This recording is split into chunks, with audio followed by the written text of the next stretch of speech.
نصري يا الله المبدي.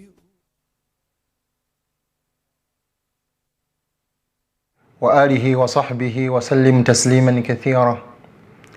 أمسينا على فتنة الإسلام وعلى كلمة الإخلاص وعلى دين نبينا محمد صلى الله عليه وسلم وعلى ملة أبينا إبراهيم حنيفا مسلما وما كان من المشركين.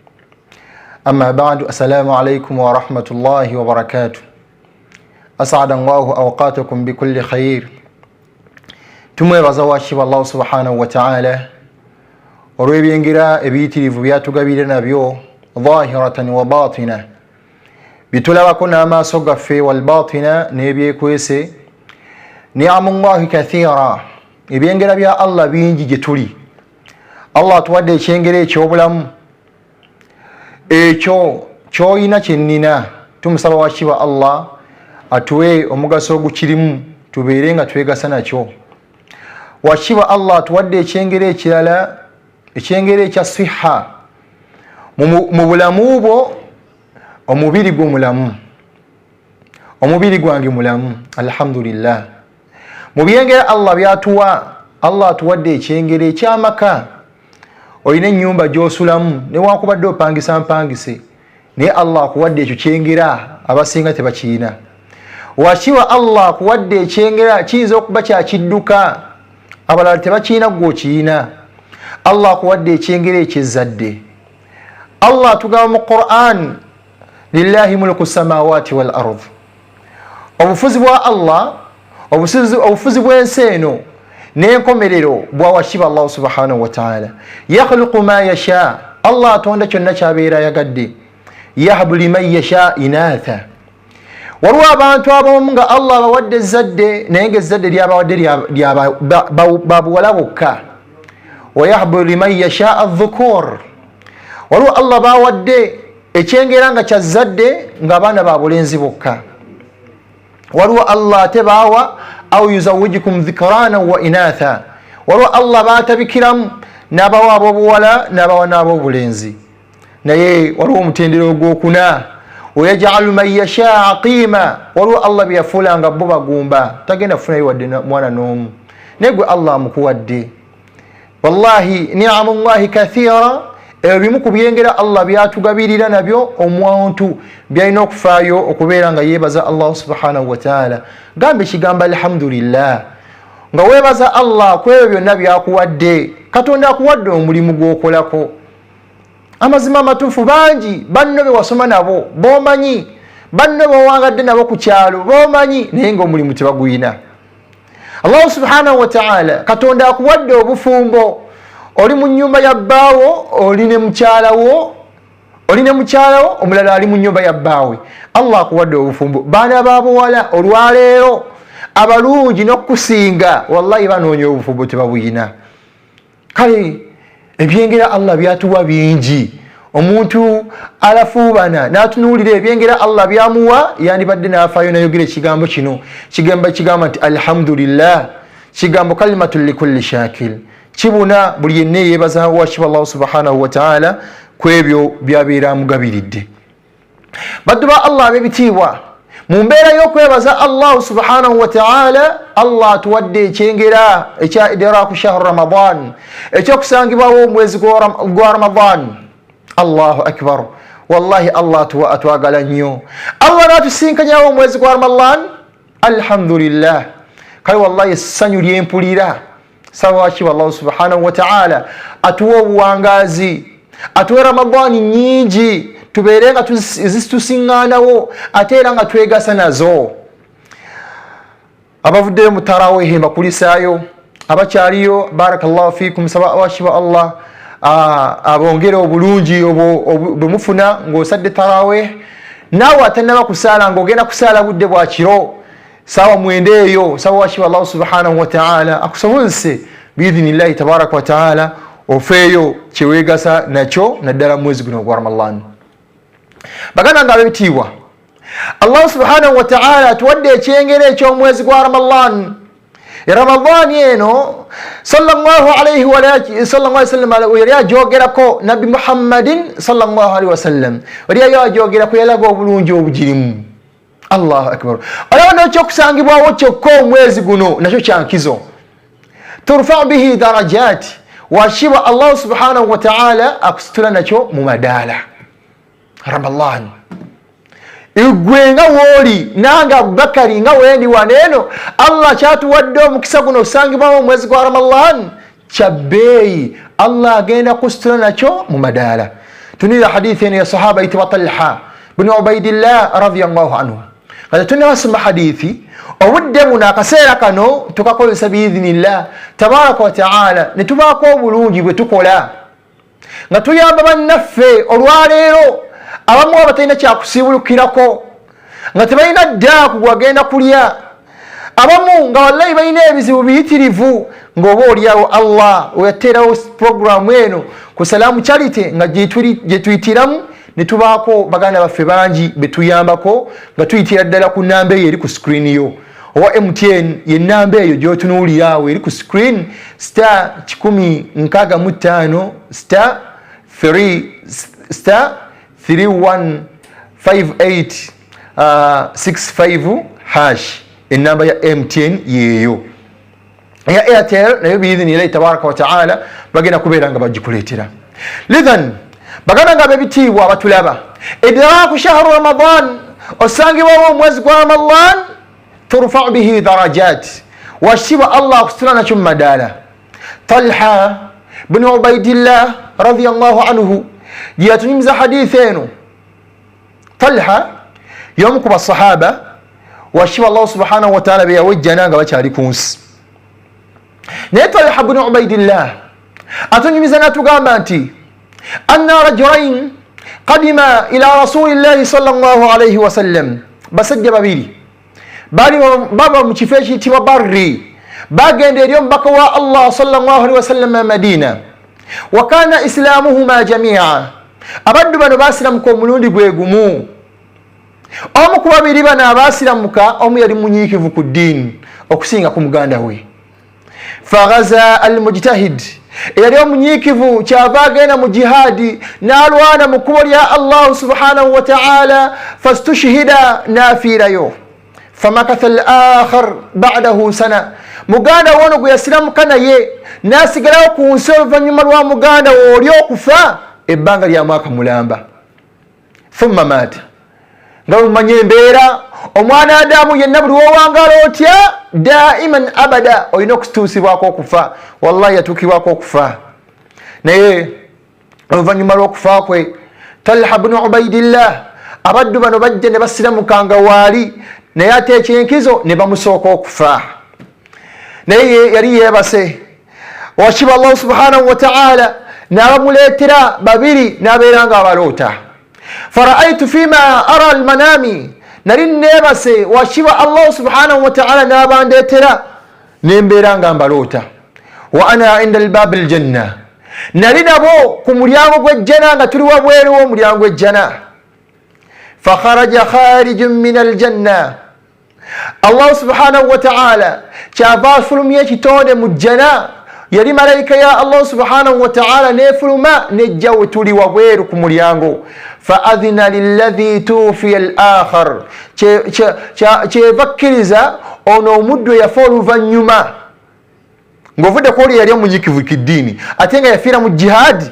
Naye malayika ya Allah subhanahu wa ta'ala weyajja gye tuli twali basatu wabweru w'ejjana.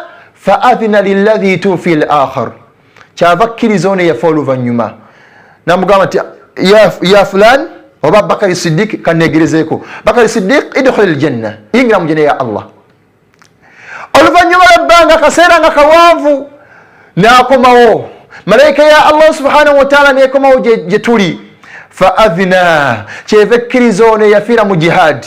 Namugamba nti naawe muganda wange ow'ekitiibwa yingira mu jjanna ya Allah. Talha bin Ubaidillah ye yali asigaddewo kyava yeteekateeka n'agamba biidhinillahi tabaraka wa ta'ala balika wajja kunona nze. Naye oluvannyuma lw'okubeerawo fakharaja ilayya, omuddu ono kyava akomawo gye ndi n'aŋŋamba ebigambo bino nti owange Talha irji, ddayo fa innaka lam tu'dhan lidhalik, akaseera kaako okuyingira ejjana tekanina kutuuka. Lwaki yemugoba n'amuzzaayo? Akaseera kaako ak'okuyingira ejjana kali tekanatuuka kubanga yali tannaba kubeera ng'afa, ate bali eri bo baali bafudde. naye fa asbaha yatahaddathun. Talha ibn Ubaydillah kyavaazuuka ku makya n'atandika okunyubiza basahaba ridwanullahi alaihim ajmain. Fata'ajjabun, basahaba bonna beewuunya. Nga ki ekibeewuunyisa? Wallahi ekibeewuunyisa, omwana Adamu ono ataali munyiikivu ku ddiini asooka atya omuddu yali omunyiikivu ku ddiini ye ate nga n'olwekyo yafiira mu jihaadi. Naye Talha ibn Ubaydillah ne basahaba nga bamaze okwewuunya mu mbeera efaanagana ku bwetyo, omubaka wa Allah sallallahu alayhi wa sallam yabayita n'ababuuza nti maadha ta'jabun, kiki ekibeewuunyisa? Owange Talha ne banno kiki ekibeewuunyisa? Ne bamunyumiza emboera, kiki ekibeewuunyisa? Kyava abagamba sallallahu alayhi wa sallam, alaysa qad makatha alayhi ba'dahu sana, tali ono muganda wammwe, alaysa qad makatha alayhi ba'dahu sana, tali ono eyafa oluvannyuma, tali gwe Abubakar Siddiq, teri gwe Sulaiman Adama, teri gwe Hawla, teri gwe Fatima, teri gwe Aisha, alaysa kad makatha alayhi ba'dahu sana, tali ono nti yawangala ku nsi ebbanga lya mwaka mulamba, gwe Allah kuwangaziza ku nsi. Seeka Ismaila nkati aliwa tahta thara, ali wansi wa ttaka. Seeka Sheikh wa umma waffe Sheikh Muzata Batte ali wansi wa ttaka. Naye Allah subhanahu wa ta'ala ng'ayisa ku lulimi lw'omubaka Muhammadin sallallahu alayhi wa sallam yagamba nti alaysa, nabbi abuuza basahaba, alaysa qad makatha alayhi ba'dahu sana, tali ono nti awangadde ku nsi ebbanga lya mwaka mulamba. Wa adraka Ramadan, nasangibwawo mwezi gwa Ramadan. Wa saamaha, nagusiiba. Wa salla salatu kadha wa kadha, nasala n'essala zonna 18 ezibeera mu mwaka. Kyavagamba sallallahu alayhi wa sallam, fama bainahuma ab'adu ma baina as-samaa'i wal ardh, ebbanga liri wakati w'ababiri abo okusinkana. Muganda wo eyafa omwaka oguwedde 2023 naawe asigaddewo ku nsi asangibwa omwezi gwa Ramadan, ebbanga liri wakati wammwe okusinkana. Niwakubadde oli yafa nga alina emirimu emirungi gy'abadde akusingako, igwe omusinga. Ebbanga liri wakati wammwe okusinkana kama baina samaa'i wal ardh, nga olaba ebbanga liri wakati w'ensi n'eggulu. Allahu akbar. Wallahi idraku shahru Ramadan, osangibwawo omwezi guno ogwa Ramadan, fursatun muhimma jidda, kachansi kanene Allah katuwadde omwana Adamu kayina okubeera nga yeegasanako n'abaako emirimu emirungi gyakola. Abaddu ba Allah ab'ebitiibwa, baganda baffe baabano batandise dde okutuuka biidhinillahi tabaraka wa taala, atuuka gwe tuweerawo biidhinillah. Akram Amina Nakanchango atuuse biidhinillah. Said Kamara agambe naye katuuke mu mwezi gwa Ramadani guno kangugulawo mu mbeera bweti. Zulaika Bridget naye n'atuuka n'50, barakallahu fik. Mastula nansubuga naye n'agamba nti anedda, omwezi guno gwa Ramadani sallallahu alayhi wa sallam yatugamba tuyitiriza nnyo okugaba, tuyitiriza nnyo okusaddaaka, emirimu gye wandibadde weekwatako gwe muganda wange ow'ekitiibwa ndaba ku Salaamu TV, Salaamu Charity mu program gye tulimu eno. Nabbi sallallahu alayhi wa sallam, Aisha radhiyallahu anha, mama waffe Aisha radhiyallahu anha yatugamba nti kana Rasulullah sallallahu alayhi wa sallam ajwada an-nas, omubaka wa Allah yali muntu akyasinza okugaba. Wa kana ajwad ma yakunu fi Ramadan, weyatuuka nga mwezi gwa Ramadani ng'akisusa n'okisusa, nga nabbi agaba nnyo. Omuganda wange ow'ekitiibwa gwandaba ku Salaamu TV, programu eno ya Salaamu Charity gye tuyitiramu okuyamba baganda baffe ab'ebitiibwa mu mbeera ababakaluubirizibwa mu mbeera ez'enjawulo. Wallahi weerekereze naddala guno omwezi gwa Ramadan, nga wallahi buli kyosaddaaka kyonna wakiba Allah subhanahu wa ta'ala kubisizaamu. Wa kana ajwad ma yakunu fi Ramadan, Nabbi Muhammadin sallallahu alayhi wa sallam yali muyitirivu wa kugaba weyatuuka nga mwezi gwa Ramadan. tunuulira okugaba kwa nabbi sallallahu alaihi wasallam. Lumu nabbi alayhi salatu wassalam waliwo omuddu yasilamuka, yajja yagenda eri omubaka wa Allah sallallahu alaihi wasallam nasilamuka. Naye mu mbeera y'okusilamuka kana rajulan inna rajulan sa'ala nabi sallallahu alaihi wasallam, omusajja yabuuza omubaka wa Allah sallallahu alaihi wasallam ghanaman bayna jabalain, yasaba nabbi embuzi nga zijjuza ekiwonvu ekiri wakati w'ensozi ebbiri. La hawla wala quwwata illa billah. Nabbi sallallahu alaihi wasallam tunuulira obugabi bwe, obugabi bwa nabbi sallallahu alaihi wasallam. Abaddu bajjanga gyali ne basiramuka, fa'ataahu ghanaman, kyavaaba w'embuzi, ng'embuzi ezo zijjuza wakati w'ensozi ebbiri ekiwonvu.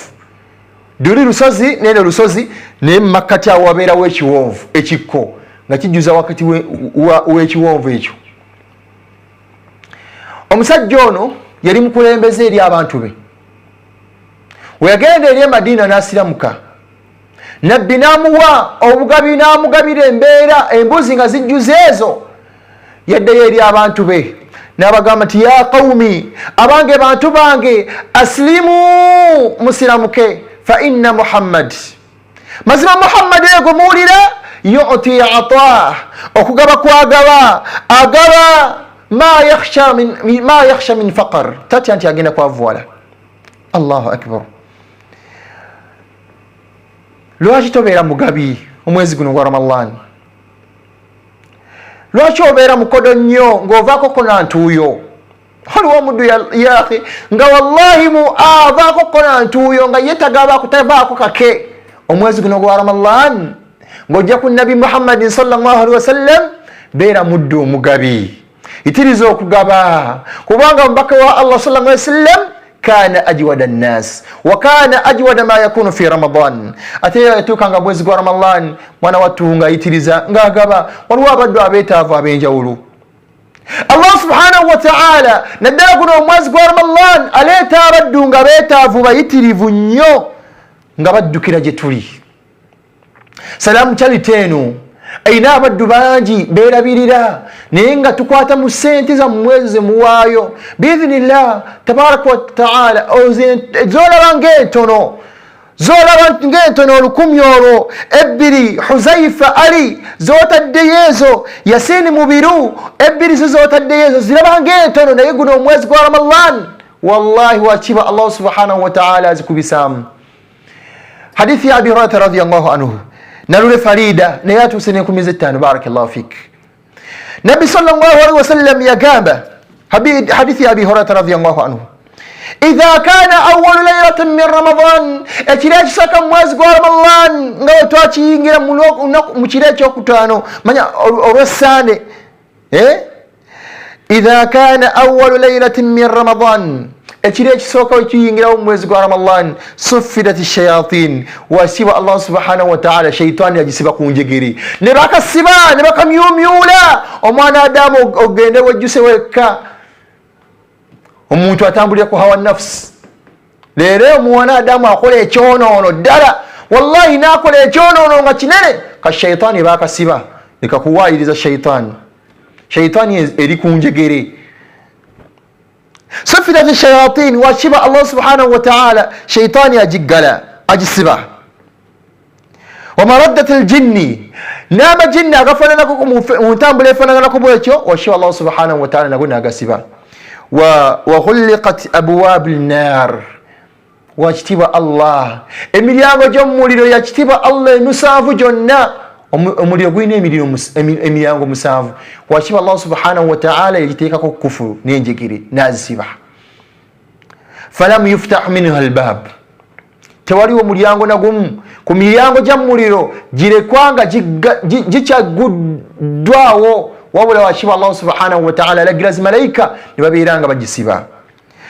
وفتحت أبواب الجنة إمليان وججنا جنة أمنانا وشبه الله سبحانه وتعالى يجقلا فلم يغلق منها الباب توالي أمليان ونقوم قولي كوانا مقولي الله أكبر نسأل الله الجنة وشبه الله تكسب تينجز الجنة الله وفواشتيوا أبدو أبيرك سيمي زاوي ندر موزقنا وقوارم الله نبوايو غويتي ندر مسلام charity واشبه الله سبب ينجز الجنة بانسانجي يونغا مقواتي ديبيفو بإذن الله تبارك وتعالى نالوه فريدة جانغو نينا كوكواتي ديشفو مجنة بإذن الله تبارك وتعالى فكما وفتحت أبواب الجنة إميلان وججنا جنة واشبه الله سبحانه وتعالى جقلا فلم يغلق منها الباب توالي مليانغو نغم غلقوا مغولي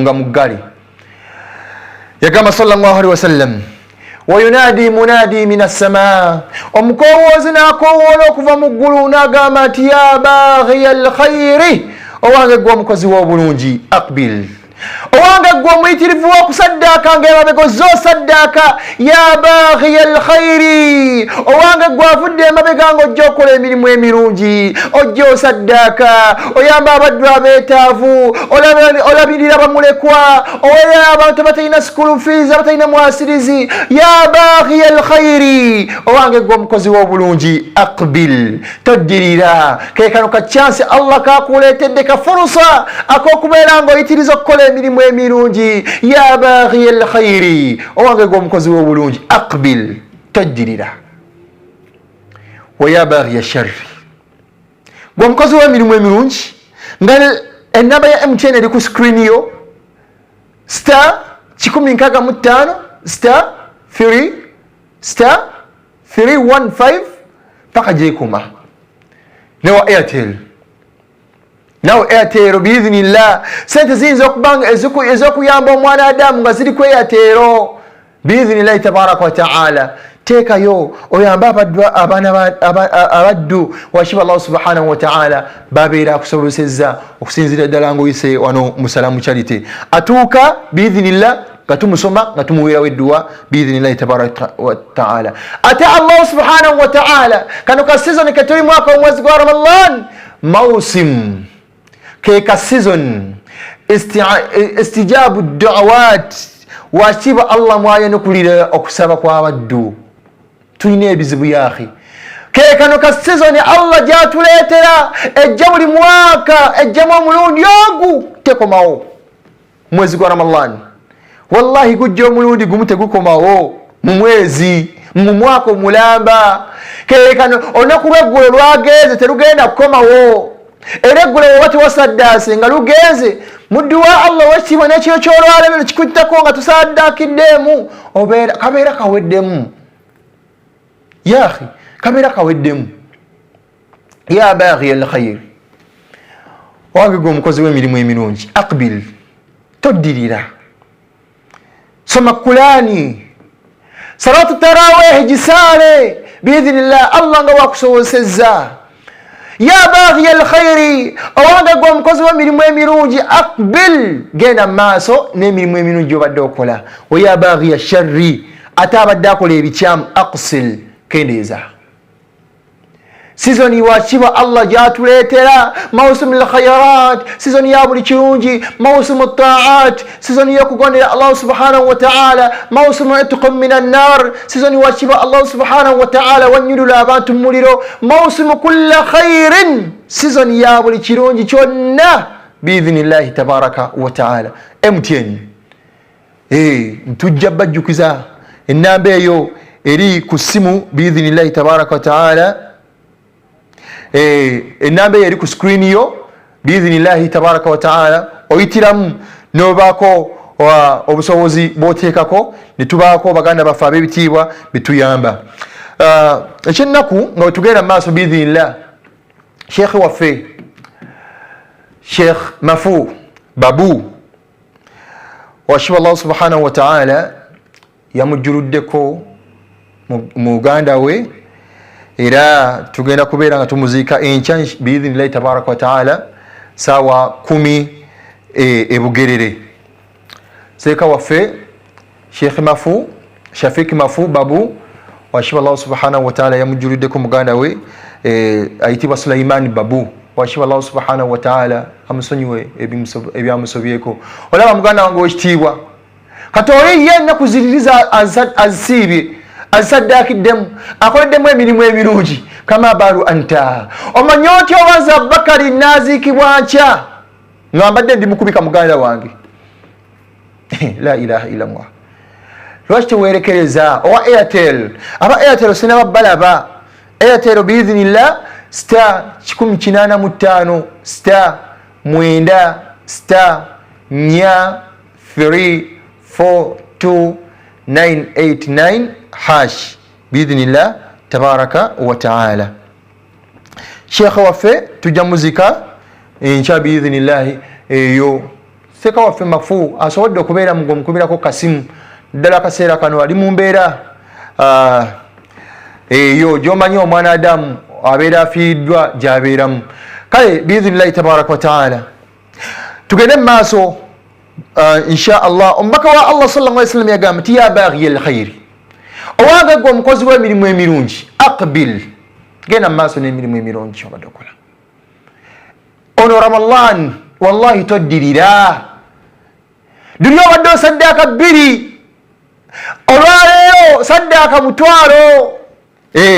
Kale tugende lumu biidhinillah aba MTN ayina MTN nfolowinga mpola mpola tugende lumu kanyige nga naawe wonyiga star 165 star 3 MTN onyige star 315 865 onyige hash MTN onyiga hash bagenda kulentera enter amount zebagindetedde waneeno amount gange kantekeyo biidhinillahi tabaraka wa ta'ala. Bagame mobile money aba MTN thank you points nedda nze njagala mobile money zigende ku Salamu Charity. Bakuleetera message you authorized payment of sente zange zempaddeyo ku Salamu Charity. Oteekako reason biidhinillah, solo teekako erinnya lyo reason, teekako erinnya lyo insha Allah tabaraka wa ta'ala. Sente zibeera zituuka wano naddala ku Salamu Charity insha Allah. Osobola oteekako Salamu Charity insha Allah. Babo balaba bajja sawashiba Allah subhanahu wa ta'ala abasiime ayongere omukisa abamalire obwetaavu bwammwe biidhinillahi tabaraka wa ta'ala. Naam, ojjuzaamu piniyo insha Allah sente ne zibeeranga zituuka yes zagenze dda ku Salamu Charity. Baddu ba Allah subhanahu wa ta'ala, Ramadan omwezi guno omuddu wa Allah wekitiibwa togwigayalirira. Asobodde okusaalako salatu tarawih gisaale. Man qama Ramadan oyenna ayimirira omwezi gwa Ramadan imanan wa ihtisaban nga anoonyamu isokera ddala imanan akkiriza Allah wa ihtisaban asubira funa mpira maaso ga Allah ghufira lahu ma taqaddama min dhanbi washiba Allah subhanahu wa ta'ala musonyiwa ebyo byonna bye yabeeranga akulembeza. Umar Wanyonyi atuuse masha Allah Bikoren Ramrat naye atuuse, Farida Nabukenya naye ayingiddewo, Saleh Sala naye nayingirawo ne15. Barakallahu fikum wa jazakumullahu khayra fi dunya wal akhirah. Ya baghiya alkhayri aqbil wa ya baghiya alsharri aqsil. Dashman Nur Muhammad naye nayingirawo, erinnya Muhammad yeeronna lya mubaka wa Allah. Erinnya Muhammadin nafanangako webatyo bannage mutuuke biidhinillahi tabaraka wa ta'ala. Ya baghiya alkhayri aqbil wa ya baghiya alsharri aqsil. Owange gwe abadde akola emirimu emirungi genda mu maaso, abadde asaddaaka yaakhe toddirira. Ono Ramadan Allah gwakuleetedde toddirira. Wa ya baghiya alsharri aqsil. Ate gwe abadde akola ebikyamu kendereza ddala oba oliawo washiba Allah subhanahu wa ta'ala abeerenga akusonyiwa bingi. Badde mbagamba baddu ba Allah bebitiibwa, Allah yenna gwawadde obusobozi obuyimirizaawo salatu tarawih. Wa ya akhi alkarim, togayaala, la tatagaafar, wallahi togayaala. Abaana Adamu tuba tusiibulukuka. Omwana Adamu alya emmere nga wallahi nakkuta. Olubuto luno lulimu embeera ssatu. Waliwo wagenda amazzi, waliwo wosiza, newokusatu wogenda okubeera ngaoteeka emmere. Naye omwana Adamu wonna ajjuzaawo emmere. Tarawih egenda mukaluubirira nga wallahi nakkuta nga nawe omusonga mu lubuto akaaba olw'omukuto gwaliko. Tarawih eyinza okukaluubiriza nga nawe ofunya bwoti omukono owulira nga ofa, owulira emikono gizitowa, obeera nga atadde akasawo ka seminti ku kifuba. Lyako katono akasaamusaamu ogende ofuna empeerezo ez'okuyimirirako obuddo obw'ekiro biidhinillah. Nabbi sallallahu alaihi wasallam yagamba,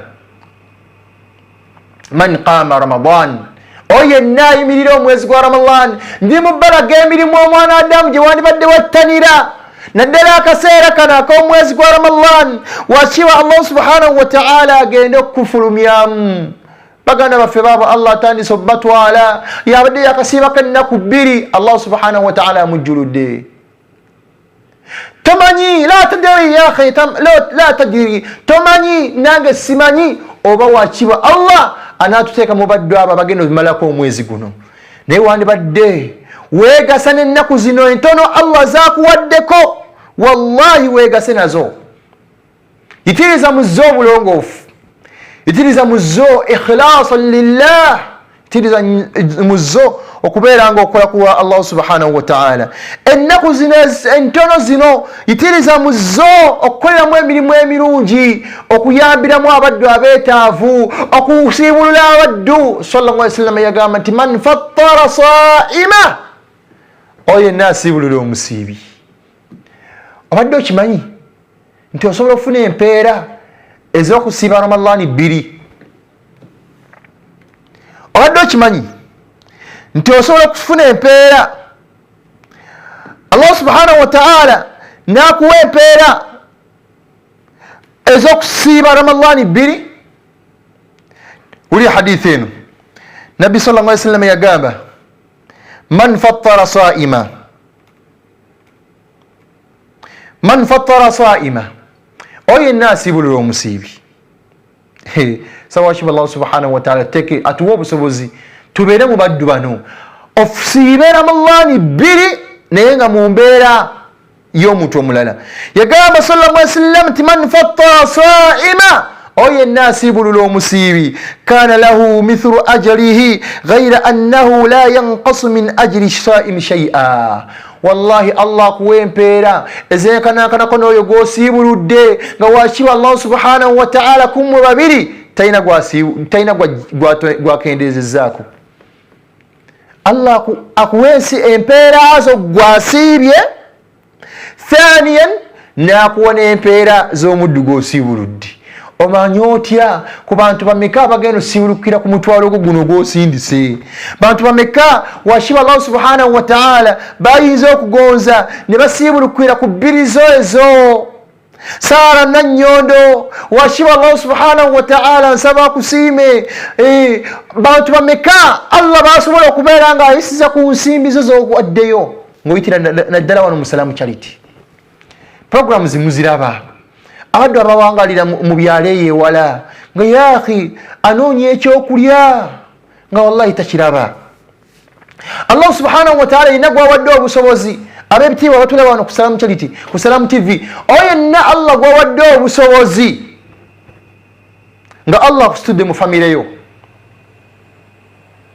washiba Allah nga akusitudde mu byenfuna, faayo oyingire mu bwetaavu bw'abaganda bo, ofaayo oyingire mu bwetaavu bw'abaddu abakuli wansi naddala mu by'obusobozi. Sallallahu alaihi wasallam yagamba mu hadithi emu, sahaba yitibwa Ibn Abbas radiyallahu anhu ne Ibn Umar be bagitumiza hadithi eno. Omusajja yajja eri omubaka wa Allah sallallahu alaihi wasallam n'amugamba nti ayyi nnaasi ahabbu ila Allah, bantu ki abasinga okwagala mu maaso ga Allah? abantu Katonda basinga okwagala mu nsi eno nga Allah abaagala nnyo. Kuno ku nsi obeerako ne mukwano gwo ayinza okuba looya ne bagamba nti oyo mukwano gwa Bakari, oyo mukwano gwa Sumaiya, oyo mukwano gwa Edi, oyo mukwano gwa fulani min fulani. Naye obwangu bwofuna mu nsi olw'okuba nti oli mukwano gw'omuntu ali recognized mu ggwanga, wallahi buba bungi. Kati ate olwo okufuuka mukwano gwa Allah. Nabbi yagamba sallallahu alaihi wasallam, sahaba yajja n'abuuza omubaka wa Allah, ayi nnaas ahabbu ila Allah, bantu ki abasinga okwagala mu maaso ga Allah? N'amubuuza n'omulimu ogwokubiri, wa ayi al-a'mal ahabbu ila Allah, era mulimu ki ogusingwa oba mirimu ki agisingwa okwagala mu maaso ga Allah subhanahu wa ta'ala? Fa ajaba sallallahu alaihi wasallam, nabbi kyava muddamu n'amugamba nti ahabbu nnaasi ila Allah anfa'ahum linnaas, abaddu Allah basinga okwagala nga Allah abaagala nnyo ku mutima, Allah abaagala nnyo bali kumpi naye. Ahabbu nnaasi ila Allah anfa'ahum linnaas, be baddu abalina emigaso nga wallahi emigaso egyo gidde eri abantu. Obadde okimanyi gwe omugagga ali awo, Allah subhanahu wa ta'ala ayinza okuwa ebyobugagga ng'ebyobugagga ebyo tabikuwadde ku lulwo, wabula nga abikuwadde ku bantu abakuyita emabega abali wansi w'obugabirizi bwo. Nabbi yagamba sallallahu alaihi wasallam, inna lillahi aqwaman, mazima Allah ayina abantu ikhtassahum bihim, washiba Allah subhanahu wa ta'ala yeyawulira nabo bini'min, Allah yeyawulira nabo ebyengera limanafi'u liibadi, babeeko emigaso egibavaamu nga gidde eri abantu. Fa idha badhaluha wa mana'uha naza'aha minhum fahawwalaha ila ghayrihim. Nabbi yagamba sallallahu alaihi wasallam, Allah wabaddu abali mu nsi muno n'abawa ebyobugagga naye nga abibawadde ku bantu ababayitirako emabega. Naye yagamba nti fa idha mana'uha, lw'olisalawo abaddu abo b'obadde oyamba olekerawo bayamba, naza'aha minhum, nabbi yakozesa ekigambo ekigamba nti naza'aha wannazi'ati ghawqa. Allah yali ayagala alayira malayika za Allah ezisikambula obusikambuzi emyoyo gy'abaddu abatakkiriza Allah. Kati yagamba nti naza'aha minhum, washiba Allah agisikambula busikambuzi emaali ye yonna neggwawo. Fahawwalaha ila ghayrihim, washiba Allah subhanahu wa ta'ala n'abeera nga agiwa abaddu abalala. Beera mu baddu, beera mu bantu abayamba abantu abalala. Tunuulira aya zino ziri mu suratu Qalam. Washiba Allah subhanahu wa ta'ala yali atunyumiza abaana Adamu ku nsi balinako ensonga zebaali bayamba baganda baabwe ab'ebitiibwa, naye olunaku lwe beerayirira okubeera nga bamma abaddu abeetaavu, washiba Allah subhanahu wa ta'ala yabakwatako emaali yabwe yonna, washiba Allah subhanahu wa ta'ala n'agisaanyaawo. Tunuulira aya zino, Allah subhanahu wa ta'ala yagamba suratu Qalami okutandikira ddala ku aya y'okumin'omukaaga. Allah atunyumiza abamu ku bantu abaaliwo ku mirembe egyayita. Yagamba Allah subhanahu wa ta'ala, inna balawnahum kama balawna ashab aljanna idh aqsamu la yaslimunnaha musbihin wala yastathnun fatafa alayha ta'ifun min rabbika wa hum naimun فأصبحت كالصريم فتنادوا مصبحين أن اغدوا على حرثكم إن كنتم صارمين فانطلقوا وهم يتخافتون ألا يدخلنها اليوم عليكم مسكين وغدوا على حرد قادرين فلما رأوها قالوا إنا لضالون بل نحن محرومون قال أوسطهم ألم أقل لكم لولا تسبحون aya zino washiba Allah subhanahu wa ta'ala atunyumiza abaana Adamu balina ennimiro zaabwe. Bano nno baali bavubuka naye bataata baabwe baafa. Taata waabwe yafa, yalina mu nnimiro ye ng'ajjamu muwaba akungudde ng'akwata ebintu n'atwalira abaddu abeetaavu n'abeera ng'abagabira ku ebyo byajjeeko mu nnimiro ye. Naye bano taata baabwe abaala okufa bagamba nti taata abadde ayonoona emmaali yaffe. Subhanallah, nga olwaleero osanga omuvubuka yaahe nga taata musajja wattu akoze emmaali ye n'alwala, Allah n'amuleetera ku bulwadde n'akwata ku ebyo ku byobugagga bye n'atundako. Omwana omusanga agamba nti taata atusobedde, atunda ebyobugagga byonna abitumazeeko, kati ffe tunaasikira ki? Mukulu ye yabyekolera. Naye bano abaddu Allah subhanahu wa ta'ala batunyumiza mu Qur'an, taata waabwe yafa naye nga mu nnimiro ye yali nga ayinamu omutemwa gw'ajjamu ng'agabira abaddu abeetaavu, abaddu ng'abayamba, abaddu abali wansi nga wallahi ayingira mu nsonga zaabwe. Naye ku luno oluvannyuma lw'okufa kwe abavubuka bonna beeyama ne bagamba nti olwaleero taata kyabadde akola nedda, okugaba kwabadde agaba nedda si kwa buvunaanyizibwa. Baakya ku makya ne bagamba katugende tukungule emmaali yaffe.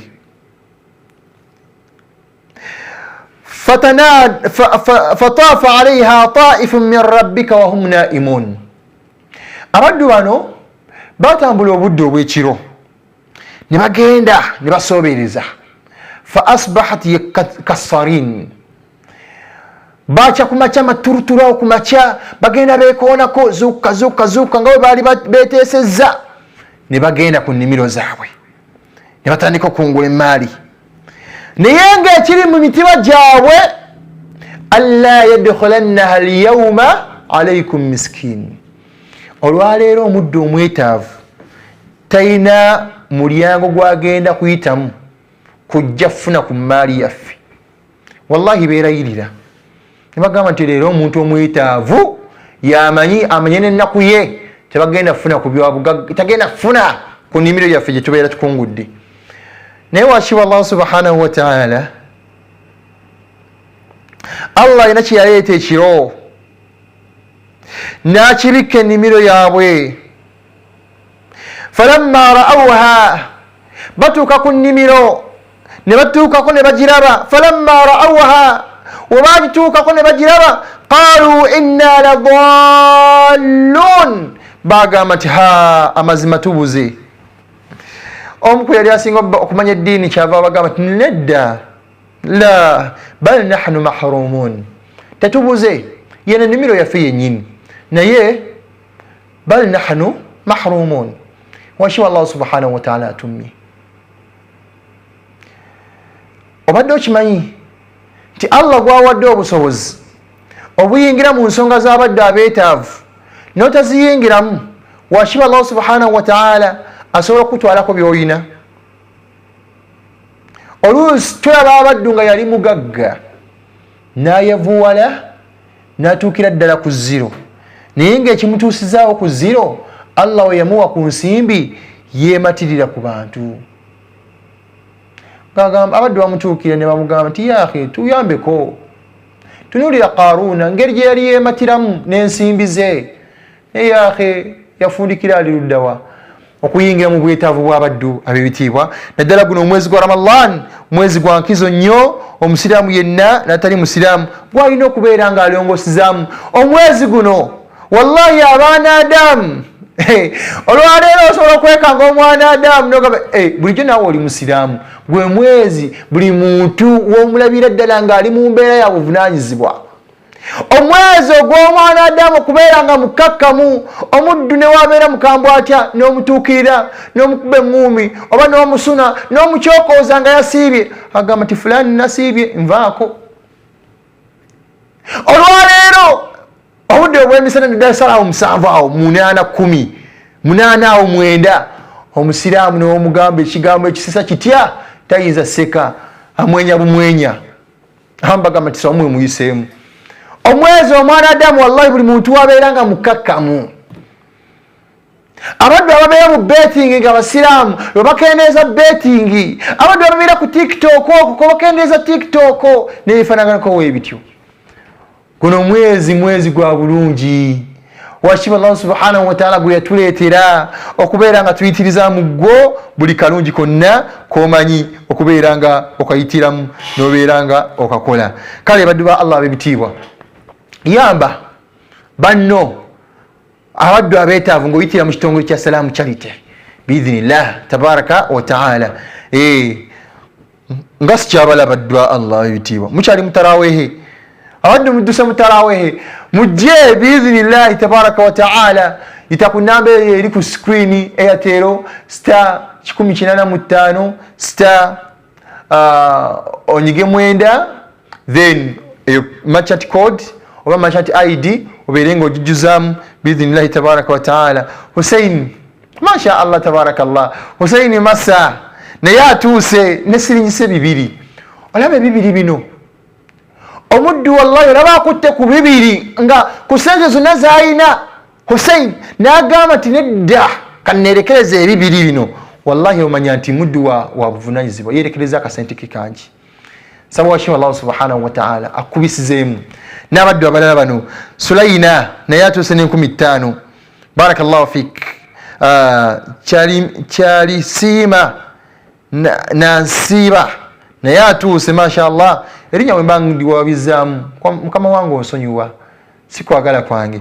Naam, Siraji Kiwooma naye atuuse. Barakallahu fikum wa jazakumullahu khaira fi dunya wal akhirah. Baddu ba Allah ab'ebitiibwa, Ramadhani huna agenda atambula nno nga ategenderedde. Ramadhani agenda tagenderedde, wallahi mulaba agenda mpola agenda naye weegasiza naye. Ennaku 2 zetwakasiiba tezisobola kukomawo. Waliwo ekigambo Justin Nalubowa, saba washiwa Allah subhanahu wa ta'ala akuwe hidaya akumalire obwetaavu bwo. Justin omwezi guno gwa Ramadan ne ba Justin bambi baabo ate nno abasinga bennamuwa neno bangi nnyo. Hadija Nsanji naye atuusa agambye nti nedda Justin tajja kundeka, eno nsonga yange ddala yenzaye ali awula okubeera nga mbeera mu baddu abaliisa abalabirira abaddu baganda baffe n'okubaliisa n'okubambaza n'okubakolera buli kalungi konna. Saba washiwa Allah subhanahu wa ta'ala abeere nga abasiima abamalire obwetaavu bwammwe biidhinillahi tabaraka wa ta'ala. Ebizibu tulina bingi tugenda kwesabirako mu kaseera nga tunatera okumaliriza. Thaniyan, kyokubiri, wenvaawo bwenti program y'omumanyi wa salaamu eyingirawo. Tovaako Salaamu TV tuve twasalawo kubeera nga tubasomesa paka kuwulira bubi. Tugenda mu kwizi w'eddiini obeeko nabyo by'oyiga. Okwate ekitabo wandiike bakubuuza ekibuuzo tusomere mu tahiyaatu kati gwe andaba wamma andaba. Bakubuuza ekibuuzo nga kyebabuuziza jja abaana eggulo buli mwana Adamu tusomere mu tahiyaatu. Senga ye gwabadde akibeeramu ekibuuzo ekyo. Tula wansi biidhinillah n'ekitabo kyo insha Allah obeere nga wowandiika osome onyumirwe programu ate nga wokola ki nga woosoma. Salaamu TV ye TV gy'olaba n'abaddu bonna nga teweesiwadde ate oli ayambadde bubi ate onaakoza atya, wabula ye TV yokka omwana Adamu washiba Allah subhanahu wa ta'ala gyetuwanga kirabo. Bashiri Wanjala atuuse. Barakallahu fiika wa jazakallahu khaira fi dunya wal akhirah. Baganda nga ab'ebitiibwa, buli mulimu gwonna gw'okola mu mwezi guno gwa Ramadan mudhaaf washiba Allah subhanahu wa ta'ala gukubisaamu. Kuuma ekisiibo kyo, faayo okuuma ekisiibo kyo ng'okola ebirungi byokka. Khitaman nga tunatera okumaliriza mu mwezi guno gwa Ramadan faayo obeeko emirimu gyokola kwebyo gye tulabyeko emabega ne guno gubeere mu kwejo gye weetabako oba gye weenyigiramu. Sallallahu alaihi wasallam yagamba omubaka wa Allah sallallahu alaihi wasallam bamala okusala salatu subuhi mu muzikiti nga bamaze okusala bati subuhi nabbi alina basahaba mu muzikiti kyava abuuza man asbaha minkum liyawma man asbaha alyawma minkum saima ani yabukeseza olwaleero nga yasiibye. Tebaali mwezi gwa Ramadan wabula bali mu mbeera zino za bulijjo. Yababuuza nti man asbaha minkum alyawma saima ani yabukeseza olwaleero nga yasiibye. Sahaba itibwa Abi Bakr as-Siddiq radiyallahu anhu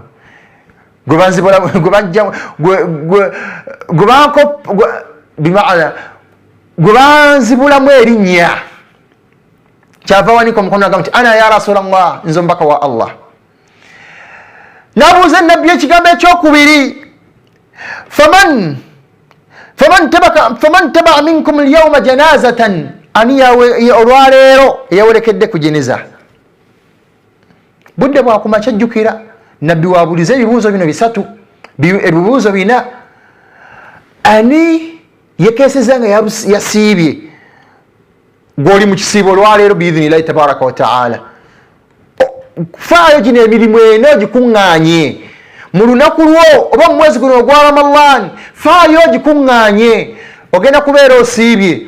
Yagamba ekyokubiri faman ittabaa minkum alyawma janazatan olwaleero ani yawerekedde ku jeneza n'agenda n'aziika n'awolekera muganda we. Allah subhanahu wa ta'ala akuwadde obusobozi enkya wobanga Allah akuwadde obusobozi genda keekasawo ku Bugerere Road tuwerekere muganda waffe Sulaimani Babu muganda wa Sheikh Shafik Mafu Allah subhanahu wa ta'ala amujjuludde baako naawe ogende oziike. Faman ittabaa minkum alyawma janazatan ani awerekedde jeneza olwaleero. Nabuuza ekyokusatu sallallahu alaihi wasallam faman at'ama minkum alyawma miskinan olwaleero muddewa Allah wekitiibwa okuva Ramadan eno weyatandika wali oliisizaayo ku mwetaavu. Faman at'ama minkum alyawma miskinan olwaleero ani yaliisiza ku mwetaavu. Abubakar Siddiq nagamba nti ana ya Rasulallah owange nze omubaka wa Allah sallallahu alaihi wasallam. Kyava abuuza ekyokuna sallallahu alaihi wasallam yagamba faman aada minkum alyawma maridan ani yabukeseza olwaleero nga yalambudde ku mulwadde. Abubakar Siddiq nagamba nti ana ya Rasulallah. Nabbi kyava agamba ebigambo bino sallallahu alaihi wasallam majtama'na fi mur'in illa dakhala aljanna. Ebintu ebyo bina tebiyinza kuŋŋaana ku muntu okujjako washiba Allah muyingiza ejjana. Mu riwaaya endala ya Muslim yagamba nti majtama'ata hadhihi alkhisal fi rajulin fi yawmin illa dakhala aljanna. Ebintu ebyo bina oba emirimu egyo ena tegiyinza kuŋŋaanira ku mwana Adamu yenna mu lunaku lwe nigimukuŋŋaanirako ng'agikoze mu lunaku lwe okujjako washiba Allah subhanahu wa ta'ala muyingiza ejjana.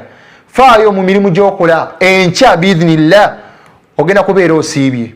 Zaako mulimu ogwokubiri Allah akusobozesezza okuziika muganda wo genda oziike. Allah waba akusobozesezza okuliisayo omuntu omwetaavu genda omuliise oba saving ennamba eri ku screen yo osindikeko obudde obw'emisana enamba ya jana muddu wa Allah gisevinge mu ssimu yo. Oyinza okuba nga ssaawa zino sente moli tewaliiwo naye nga biidhinillah wonaba ogisevinze sente ojja funa emisana biidhinillah n'oteekako oliisa omwetaavu. Rabian ekyokuna okubeera ng'olambula omulwadde. Tova mu mwezi guno gwa Ramadan okujjako emirimu egyenda ng'ogikoze. Nabbi yagamba tegiyinza kuŋŋaanira ku mwana Adamu yenna n'agikola mu bulamu bwe n'agikola mu lunaku lwe n'agikola mu buwangaazi bwe. Lwaki togikola mu mwezi guno ogwa Ramadan okujjako washiba Allah subhanahu wa ta'ala amuyingiza ejjana.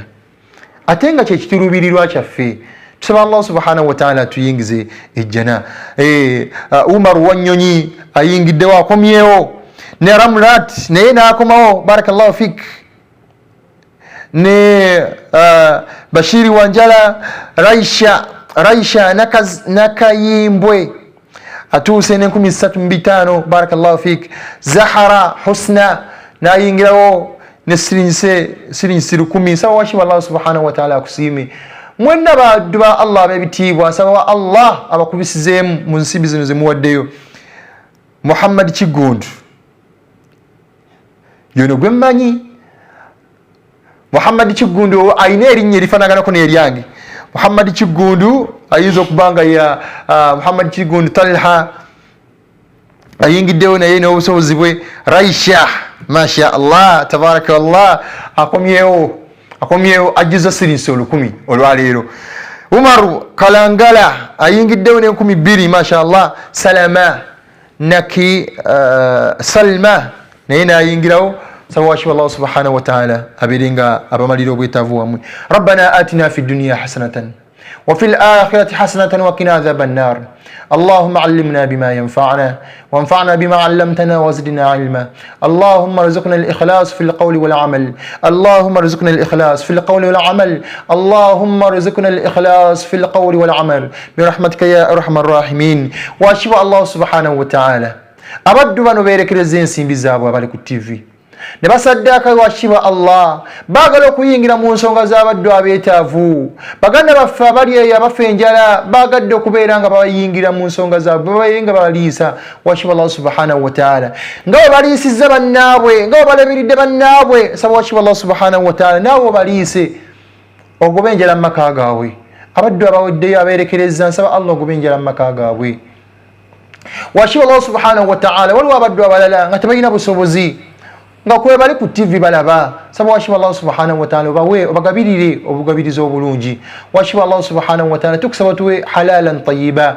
Washiba Allah saba tumalire obwetaavu bwaffe abalwadde muffe saba washiba Allah subhanahu wa ta'ala obawonye abavu muffe saba washiba Allah subhanahu wa ta'ala tugaggawaze. Washiba Allah subhanahu wa ta'ala saba tukumire ebyobeero tuwadde. Washiba Allah tukusaba tukumire ebyobugagga byaffe byonna byotuwadde. Ayi Allah tukumire ebiyungo byaffe byonna.